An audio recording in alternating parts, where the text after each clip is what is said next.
As we get closer to President Trump's deadline with the war with Iran for 7 o'clock our time, some world leaders are urging restraint. Pakistan's prime minister is calling for a 2-week pause on violence and for Iran to open the Strait of Hormuz. Back here at home, there is a growing concern among people in Chicago who have loved ones in Iran. Our Sabrina Franza, live in Federal Plaza, she has just a few of their stories. Sabrina. Hi, Marie. Some of those concerns are on display here in Federal Plaza as the protest gets underway against the war in Iran. Now, despite any concerns or desire for regime change, the people that we spoke with who have family that are in the country, their main worry is the safety of the people they love. I know this is my tax money turning into bombs over my own family and friends.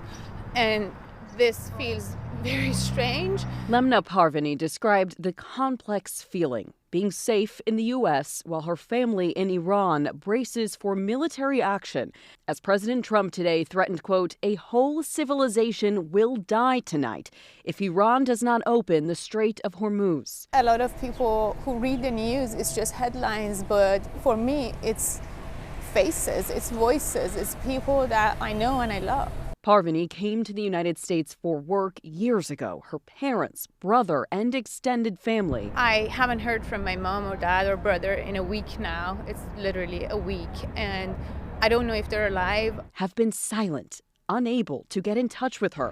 When I don't hear from them, my mind goes to the worst possible place. The feeling is not unique for Iranian Americans we spoke to. They cannot use internet to contact me. And my mom is able to call me sometimes from the landline. Ali Tarak tells us he was previously imprisoned for his work as a political activist in Iran. After he served time, he sought asylum in the U.S. and later became a citizen.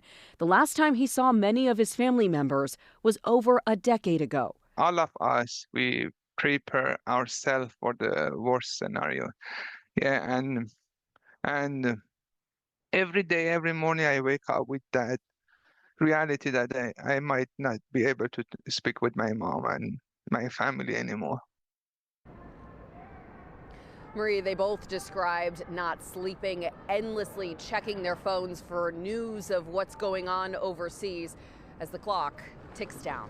Live from Federal Plaza, Sabrina Franza, CBS News, Chicago. Yes, Sabrina, thank you for bringing us to some of their concern this afternoon. That looming threat has drawn sharp criticism from members of Congress.